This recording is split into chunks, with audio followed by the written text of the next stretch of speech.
afternoon, good morning, good afternoon, good evening, wherever you are. Again, this is Ron Pettit, Director of Disability Inclusion and ADA Compliance here at Royal Caribbean Group. We're glad to be here today for the celebration of International Day of Persons with Disabilities, which happened on December 3rd. Thank you, Robert.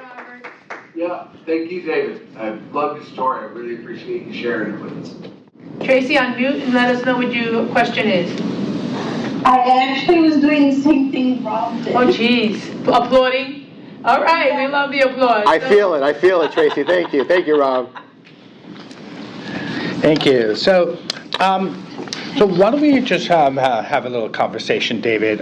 Your talk was really kind of amazing. I'll make a comment because sometimes, you were talking about defining disability, and we talk about is cancer a disability? And the answer is yes, and that is one of the reasons why we have you here today, to talk a little bit about your story and a little bit about some of the things that are going on.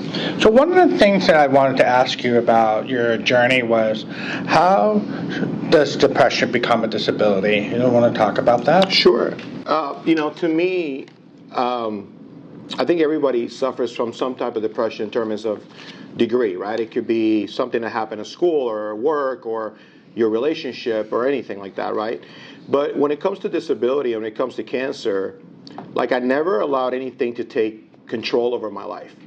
And when cancer came in, the depression was real. Because, again, first of all, am I going to die? We're not scared of dying until a doctor says, it gives you a death sentence. And I was given a death sentence of 3 days.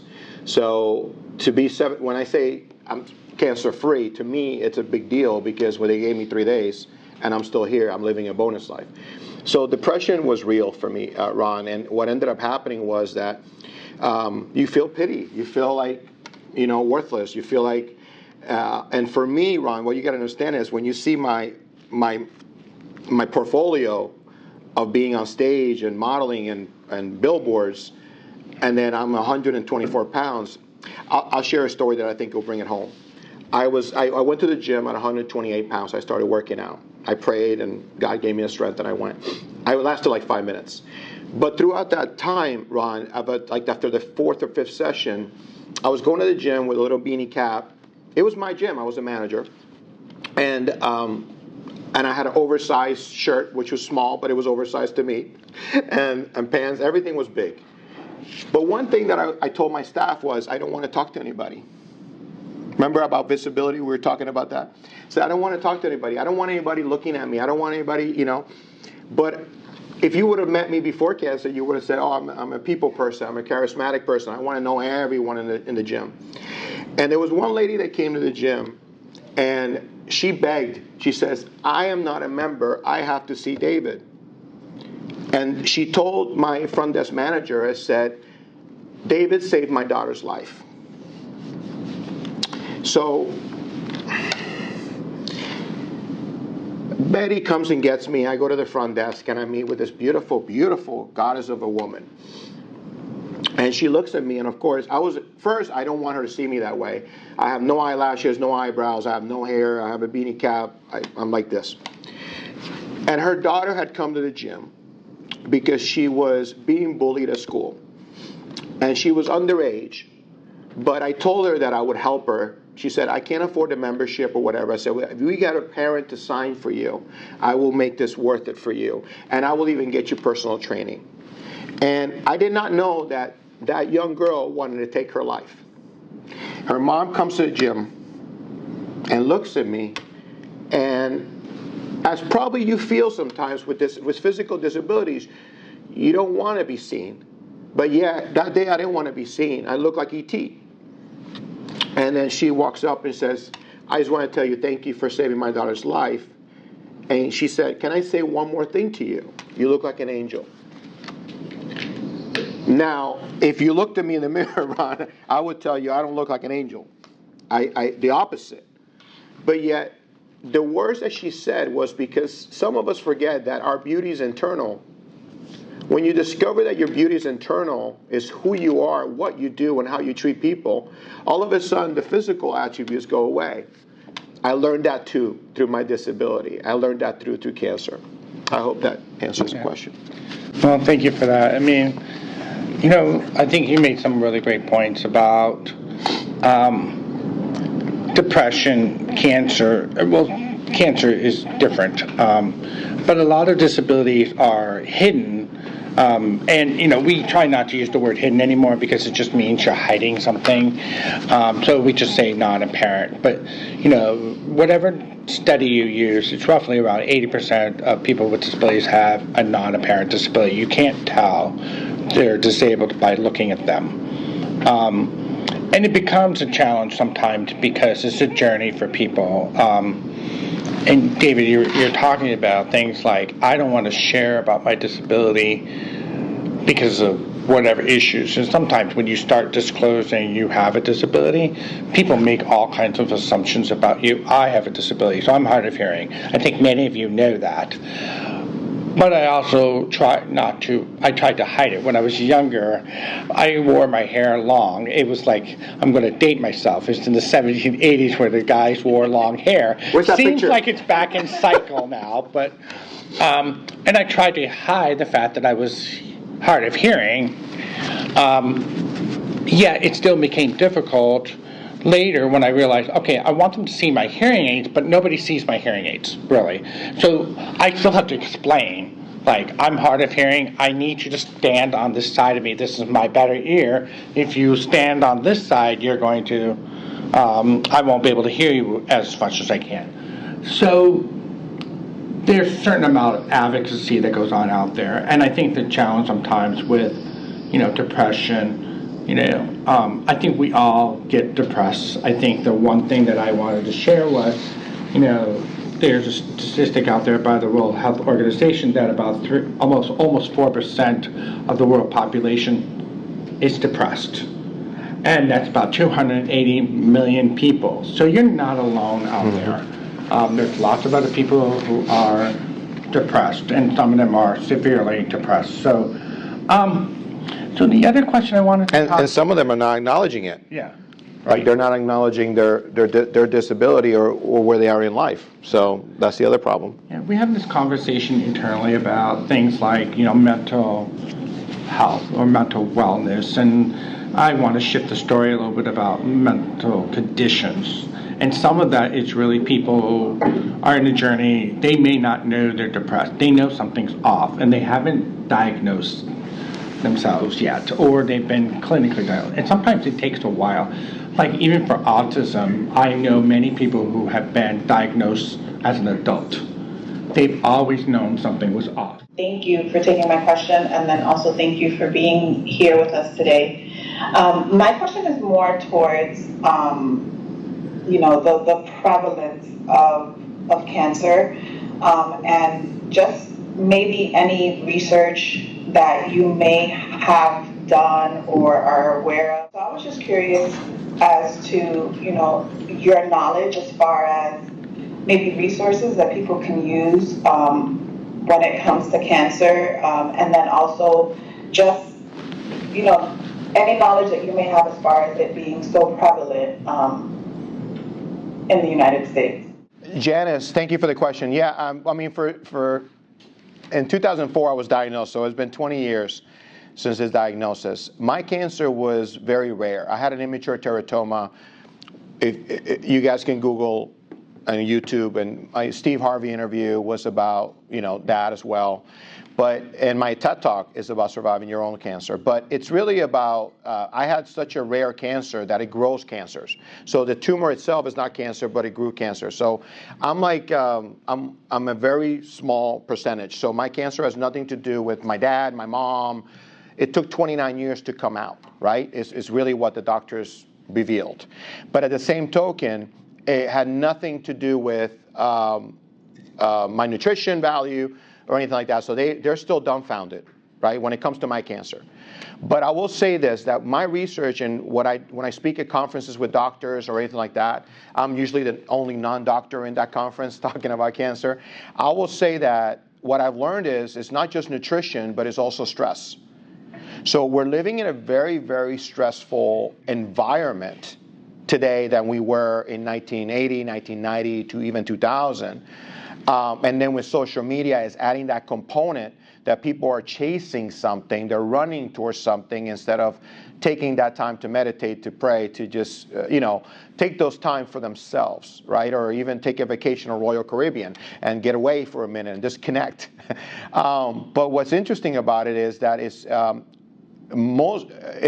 getting to the point there's basically 5 out of 10 people, 50% of the people are going to have some type of cancer. We're certainly getting a lot of the cures for a lot of it, just like we did for a lot of other diseases.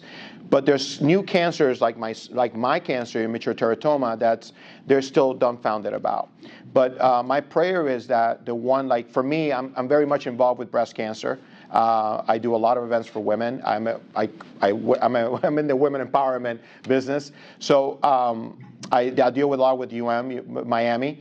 And I will say that is the biggest things from doctors that they say is usually the stress factor, plus they're malnutrition, they're not eating as healthy, or they're not exercising. So the typical things you've heard, Janice, are pretty much true, but the stress factor is the one that I would say is the hardest right now to get people to slow down, to get people to disconnect and know that tomorrow is still coming. But they have to make a choice. So for me, I just hope that, for sure, breast cancer and other types of cancers hopefully we get some more cures. But understand one thing, that just because it cures somebody, it might not cure another person. That's the thing about cancer. All of us have negative cells in our bodies. That's what the definition of cancer is, by the way. It's just that it will grow depending on your body and how it can defend itself. So if you do have a lifestyle of drinking and smoking and doing other things, do you have that, it might come quicker to some people than it will for other people because your body's defenses are slowing down. But it's a great question, and I hope I was able to answer it.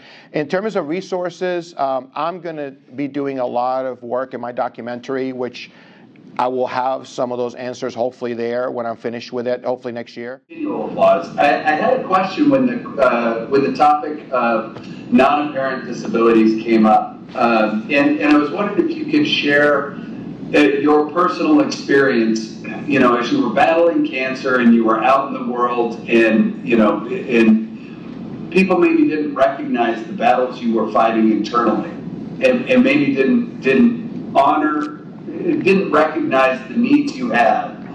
How did that land for you? What was your experience when you were out in the world, battling those internal health issues? Maybe externally, you were recovering, and people weren't recognizing the depression, the exhaustion, all of those things. How did that land for you when your non-apparent disability wasn't recognizing value? Yeah, I think the beginning of it, the interesting about me, I only went home, the gym, and the hospital. That was the only thing that I couldn't. So when you're going through chemotherapy, you can't, they have to disinfect everything, and so everything had to be clean. People were cleaning my apartment basically every week when I left the hospital. So at the time, I think really the depression part of it, looking at myself with no hair, the physical disability of being so weak, Rob, like I couldn't lift 5 pounds. 5 pounds I couldn't lift. So I could be on the treadmill for 5 to 10 minutes, and that's it. So those are the things that affected me a lot, because I couldn't go anywhere else either. It was only that I went to the gym, somebody took me home, and then I would go to the hospital, went back. In the hospital, of course, people put me in a room as soon as I got there. At home, I had family and friends that would come in. But at the same time, what you're sharing in terms of that didn't really happen until after. And when I was in Boca Raton area, or where my gyms, I was a regional manager for Gold's Gym. A lot of people were supporting me. They were doing fundraisers for me. They were selling T-shirts for me. They were calling me the Latin Thunder. They were doing all these things for me. So it was more like they were pushing me. They wanted me to come back. So I didn't feel what you shared. But internally, I felt so weak. I couldn't walk normally. I had to literally, the neuropathy is still in my life. I still have neuropathy from the chemo, like most people do after chemo. So a lot of the things were more internalized. So I would think that people were looking at me because I didn't look like myself. I thought everybody was talking about me or looking at me. So in that sense, yes. But it was more me internalizing it, and I'm gonna maybe not assume, but guess that maybe a lot of us feel that way sometimes because we don't feel strong or we don't look the same way we used to, or or depending how we feel that day. Every day is different. But I would say that that was more for me internalize it, like because I was very skinny, very weak. It took a lot of rehab for me to get back to standing up straight, especially after my surgery. So that was, I hope that answers the question, but for me was really more about me being so hard on myself. And then, yeah, if I saw somebody laughing, I thought they were laughing at me.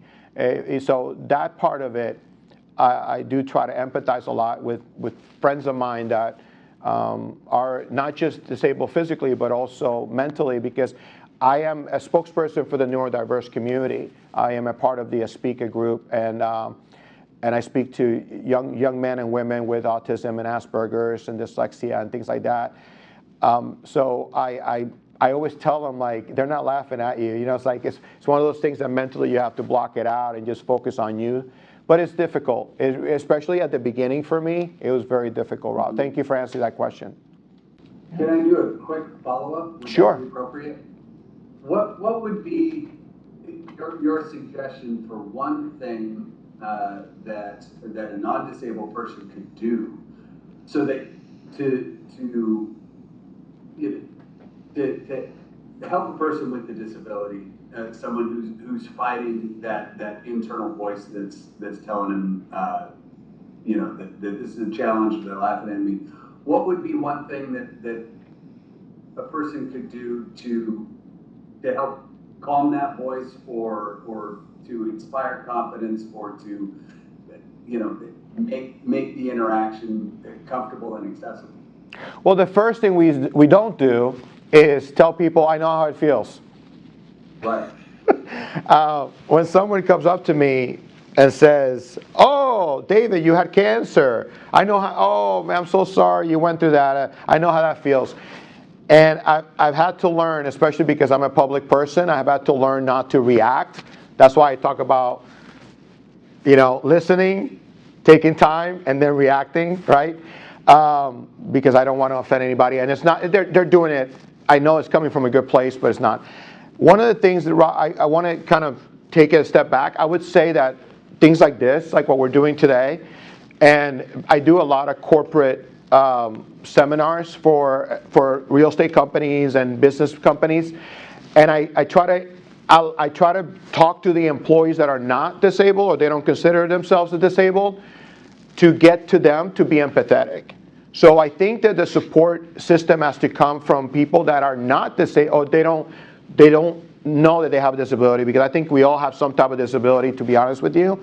But at the end of the day, I think that it has to come from people that have to give knowledge and share more stories, because I think all of us can relate to this. Unless it's touched your life, right, you don't really step forward, right? So if, for example, if cancer has never touched your family, right, and I come up and I talk about cancer, you're tuning me out. Unless you see my picture or something, then you're like, wait, what happened?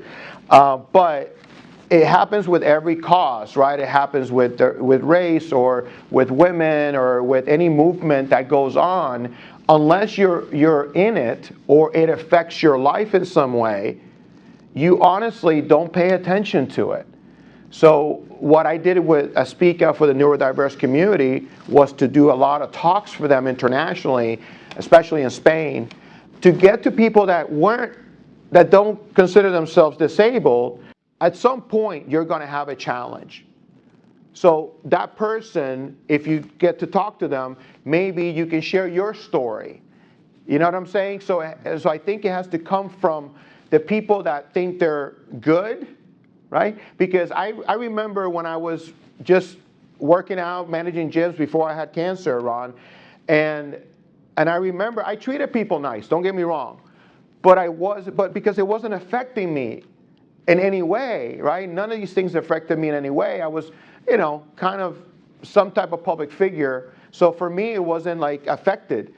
So I'm glad that I did take the time to talk to people and just give them some. But I remember never saying I know how it feels, and I'm glad I never said that, because that's the worst thing that I think people can do. But I think when you educate people that are not, those are the people that become your soldiers. Those are the people that become, literally, when people become your soldiers and they don't have anything to do with it, it's funny, but more people listen. Because they're like, why are you telling me about that? You haven't gone through that. You haven't gone through this disability. You look fine. But all of a sudden, it brings people together, and then all of us can come in now and share our disability story with them, but now they're willing to listen.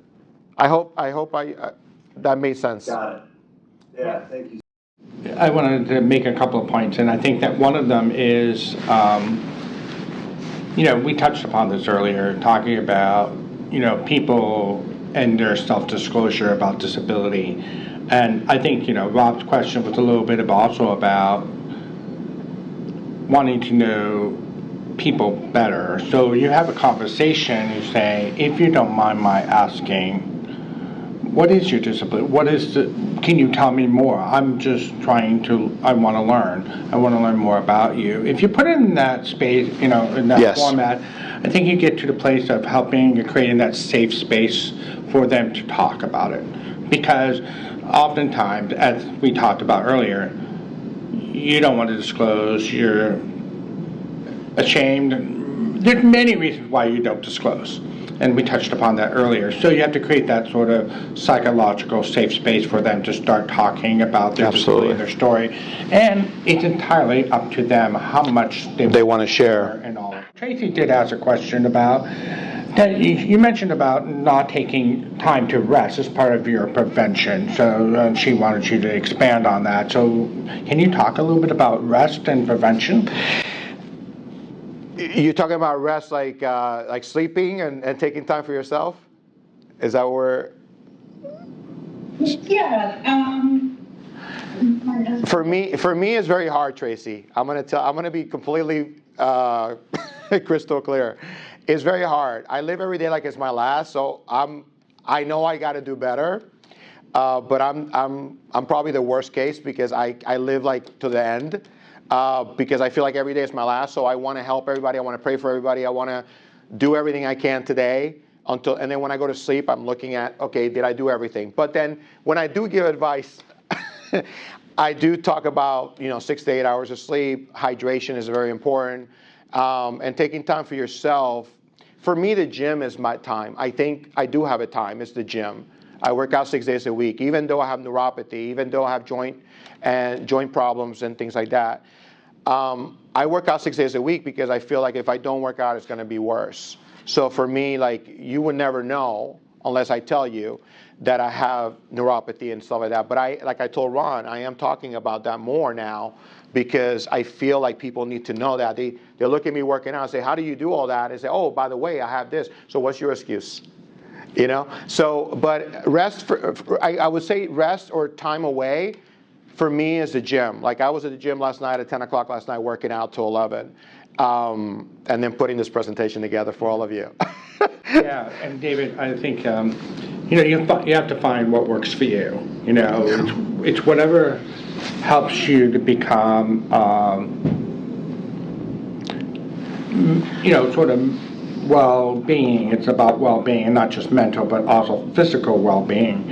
And I think the opportunity there is to figure out, what is your best self-care? You got to take care of yourself. It's a good word. A lot of times people miss that opportunity, self-care, because they do all kinds of other things. They please other people, they please their spouses, families, friends, co-workers, and then they don't take time out to take care of themselves. So I think that we are, getting to the end of our time, but I wanted to talk a little bit about, this is an International Day of Persons with Disabilities, and talk a little bit about what can we do?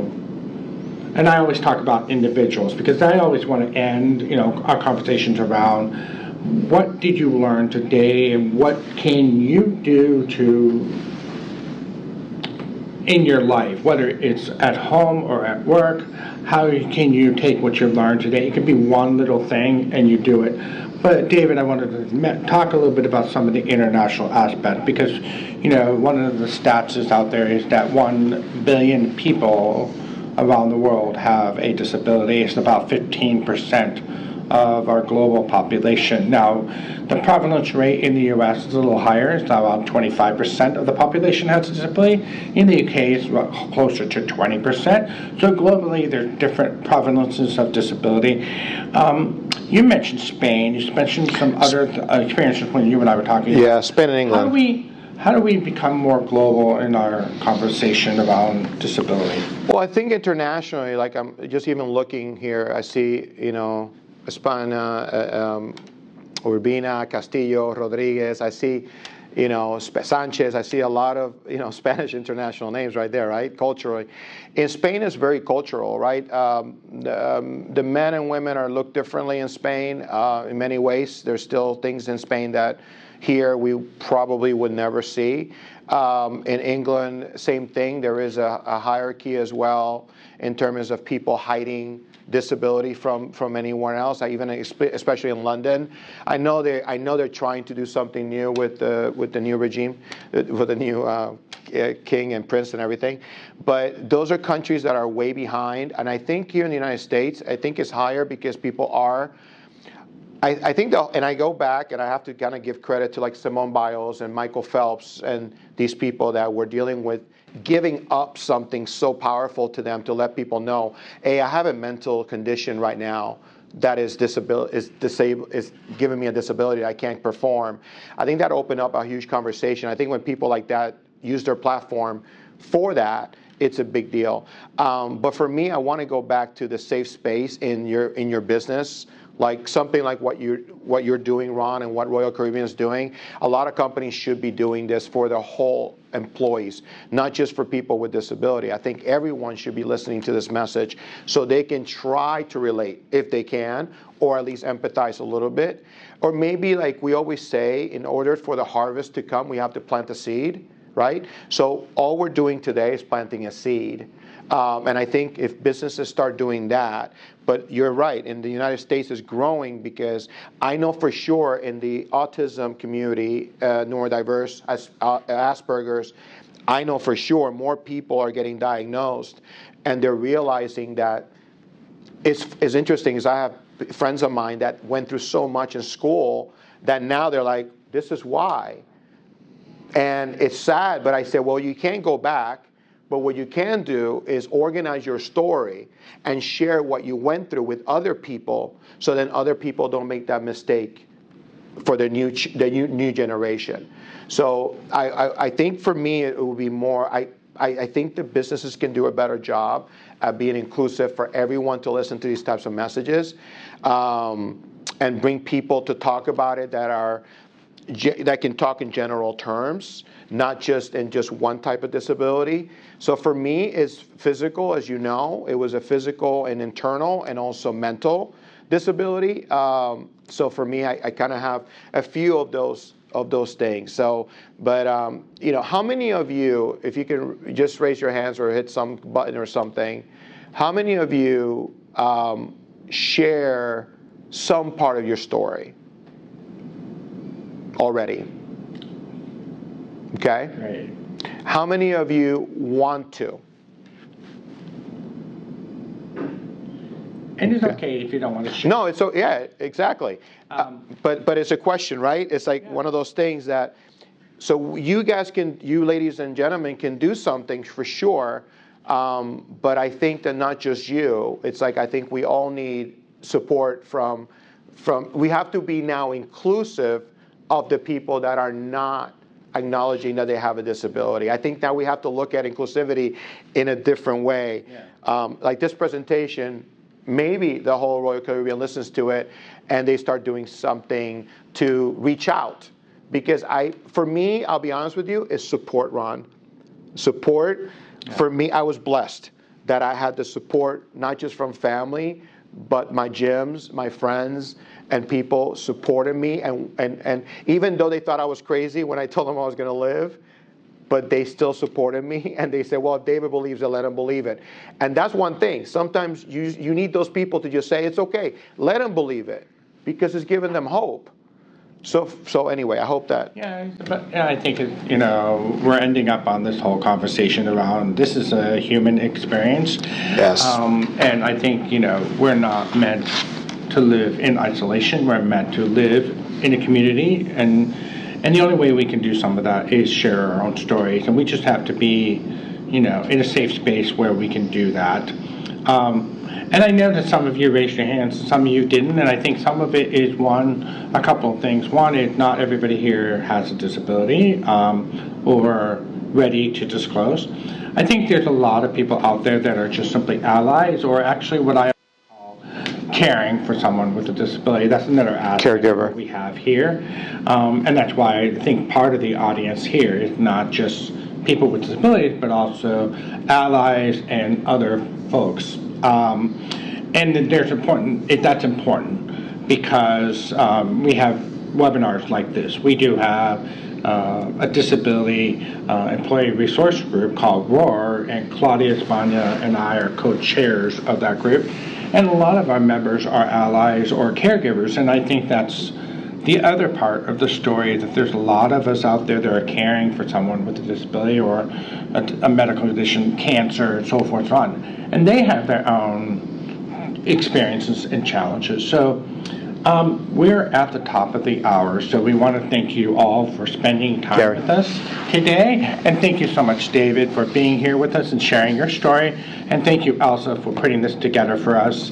So thank you all for joining us the celebration of International Day of Persons with Disability. And thank you. Thank you very much for your support, Claudia, for your support with Roar, and everyone else that has come to join us internationally and also globally and here at home.